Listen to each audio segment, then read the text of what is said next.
kawal. Mga wala po concern, hindi na po tayo pag meron po yung ambulansya. Okay, okay.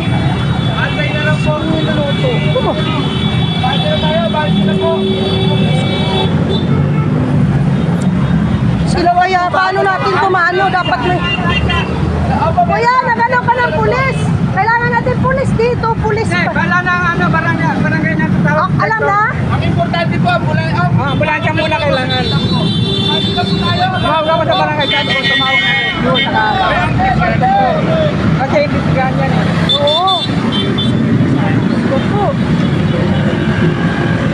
May na pa, mga umihinga. Malagpak. Dapat agad-agad eh.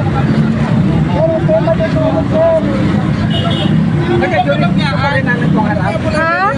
Hawak pa rin namin ito, kaya... Oo. Kaya sinabi ko nga siya, di ba? Sinabi mo mano. Kailangan dadaan sa uway pag-uubay. Yung ano, yung lalaki niyo, wag mo muna palisin.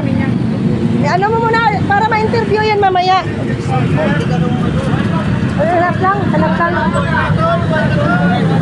Buhatin, hindi man ito pwede buhatin. Hindi, ito siya, papunta dito. Ito naman si kuya, papasok sa loob. Papasok. Oo. Ganun siguro. Oo, pag ganyan, tapos siya pa ganun. Oo. Takbo niya, kaya ganyan. Abilis ang ano niya eh. Tagal na, nawala na po.